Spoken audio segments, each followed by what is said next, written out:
Hello everyone, आज हम बात करेंगे एक और करंट न्यूज़ की जो कि है बहादुर शाह जफ़र के जो सिक्स्थ जनरेशन डिसेंडेंट हैं, जो उनके छठवीं जनरेशन के उत्तराधिकारी हैं।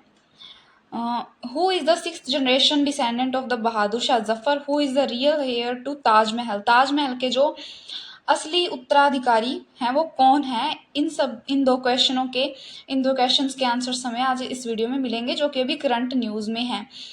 सबसे पहले बात करते हैं कि बहादुर शाह जफर कौन थे। Bahadur Shah Zafar was the last ruler of the Mughal empire, even though he was nominal ruler under the British.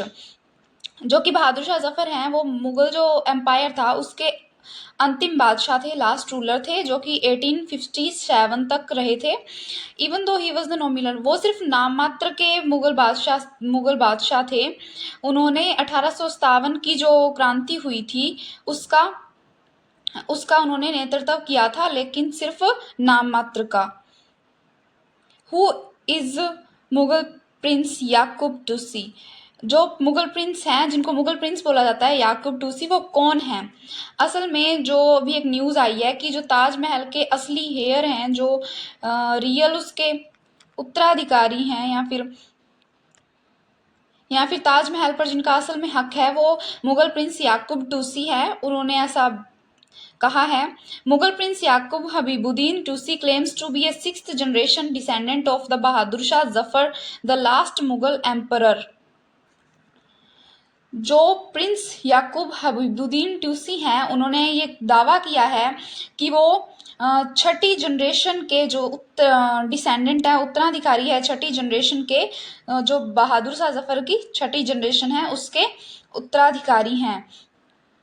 Since the Taj Mahal was built by the Emperor Shah Jahan in memory of his wife Mumtaz Mahal, he argues that he has a legitimate claim over the monument.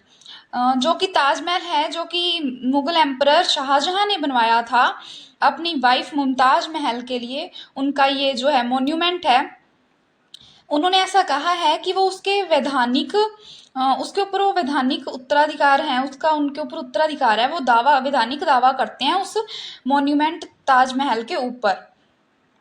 The Taj Mahal is the jewel of Muslim art in India and one of the universally admired masterpieces of the World Heritage. जो ताज महल है वो जो मुस्लिम art है उसमें एक जो है जेवल है, जो खजाना है, जो कि यूनिवर्सली एडमायर किया जाता है। ये बहुत खूबसूरत है और जो है वर्ल्ड हेरिटेज है उसमें इसको शामिल किया गया है। ये seven wonders of the world, यानी कि दुनिया के 7 अजूबों में शामिल है। ये है प्रिंस ट्यूसी, जो कि ताजमहल का उत्तराधिकारी बताते हैं खुद को। ही करंटली लिव्स इन हैदराबाद, ये अभी करंटली हैदराबाद में रहते हैं। एंड इज द मुत्तावाली और care taker of Aurangzeb Tom. Aurangzeb का जो मकबरा है, जो भी करंट में न्यूज़ में था, ये उसके मुत्तावाली है। मुत्तावाली मतलब ए ट्रस्टी ऑफ वाकफ। ये इस्लामी कानून की जो है बंदोबस्त करते हैं, वाकफ की ये इनको बंदोबस्त करना होता है। अभी वाकफ बोर्ड भी करंटली न्यूज़ में था। He believes that his ancestral links grants him rightful ownership of the Taj Mahal, one of the India's most iconic landmarks. ये ऐसा बिलीव करते हैं कि जो इसके एंसेस्ट्रल थे, जो पूर्वज थे, उनसे इनको राइटफुल ओनरशिप मिली है, जो इनको स्वामित्व मिला है, सही स्वामित्व मिला है ताजमहल का, जो कि इंडिया का मोस्ट आइकॉनिक जो संरचना है। He also presented a DNA report at the Hyderabad court.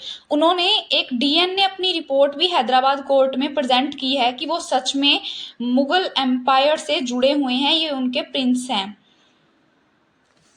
जो Prince टूसी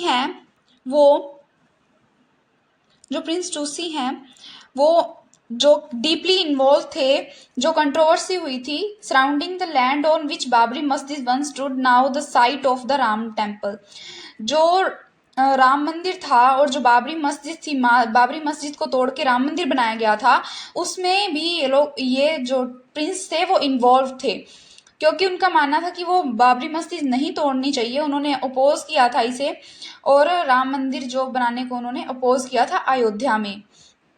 he oppose the Waqf board's claim to the land, उन्होंने जो वाकफ बोर्ड के जो क्लेम था उस जमीन पर उसको भी अपोज किया था, arguing that if it was indeed connected to the Babur then as a direct Mughal descendant he was the rightful owner. उन्होंने ऐसा बोला था कि अगर वो सच में बाबर से कनेक्टेड है वो जमीन, तो फिर वो मुगल जो उत्तराधिकारी हैं वो उसके राइटफुल ओनर हैं। जो प्रिंस है वो मुगल डिसेंडेंट हैं, वो राइटफुल ओनर हैं उस जमीन के। He petitioned the President of India, urging the government to intervene.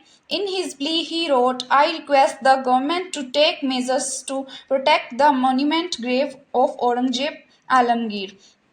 सबसे पहले हम आलमगीर की बात करते हैं। आलमगीर जो थी वो औरंगजेब की उपाधि थी, ये खुद को आलमगीर के नाम से बताते थे, और आलमगीर नामा इन्होंने इनकी एक बुक भी लिखी गई थी।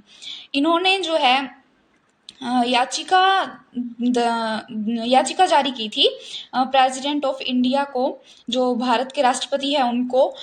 वो उन्होंने ऐसा अर्ज किया था कि जो गवर्नमेंट ऑफ इंडिया है ना, उनको हस्तक्षेप करना चाहिए इस मुद्दे में। He wrote, I request the government to take measures to protect the monument. उन्होंने ऐसा कहा था कि वो उनसे रिक्वेस्ट करते हैं कि वो औरंगजेब की ग्रेव को बचाए, क्योंकि अभी उसको तोड़ने के बारे में तोड़ा जा रहा है, उसको औरंगजेब को खुदवाने की बात हो रही है। तो इसलिए इन्होंने प्रेसिडेंट ऑफ इंडिया से कहा था कि वो जल्दी से जल्दी उसको प्रोटेक्ट करे, हस्तक्षेप करे इस मामले में।